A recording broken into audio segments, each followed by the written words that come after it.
শিলিগুড়িতে postal ballot গণনা ঘিরে বড়সড় বিতর্ক তৈরি হয়েছে। শিলিগুড়িতে গণনা শুরুর আগেই পোস্টাল ব্যালট গণনা বন্ধ হয়ে যায়। অভিযোগ উঠেছে মোট 6টি ট্রাকের মধ্যে 5টিতেই কোনো তালা ছিল না, অর্থাৎ সেগুলি খোলা অবস্থায় পাওয়া যায়। এই ঘটনাকে ঘিরে তীব্র প্রতিবাদ জানিয়েছেন গৌতম দেব, যিনি তৃণমূল কংগ্রেসের প্রার্থী।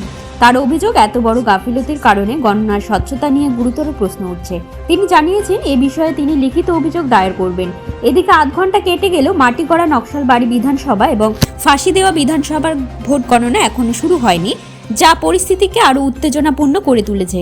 এই পরিস্থিতির জেরে এখনো পর্যন্ত পোস্টাল ব্যালট গণনা শুরু করা যায়নি এবং বিষয়টি নিয়ে প্রশাসনের ভূমিকা নিয়েও উঠছে একাধিক প্রশ্ন।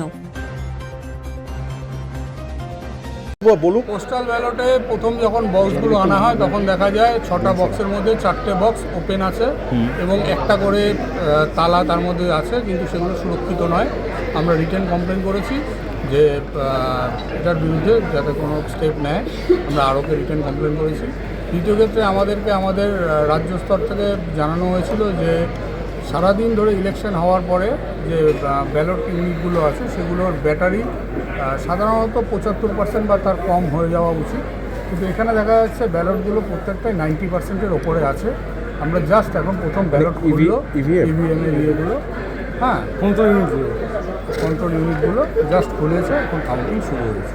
মানে কোথাও কি মনে করছেন যে কোথাও সমস্যা হয়েছে? কিন্তু সিসিটিভি নজরদারিতে তো ছিল, শুধু এখন বোঝা যাচ্ছে না। দেখি আমরা দুটো ক্ষেত্রে রিটেন কমপ্লেন করলাম, দেখা যায়। পোস্টাল ব্যালট তারা কি গণনা শুরু হলো? পোস্টাল ব্যালটে ওই 4টে বক্স বাদ দিয়ে বাকি বক্সের গণনা। কতগুলো বক্স রয়েছে? 6টার মধ্যে 2টো বক্সের গণনা হবে, 4টে। এই বাকি 4টে বক্স নিয়ে কি হবে নির্বাচন কমিশন জানায় না? এখনো জানায়নি। আমরা রিটেন আর দিলাম, ইভিএম গণনা শুরু হলো। ইভিএম গণনা জাস্ট শুরু হলো। ঠিক আছে, থ্যাংক ইউ।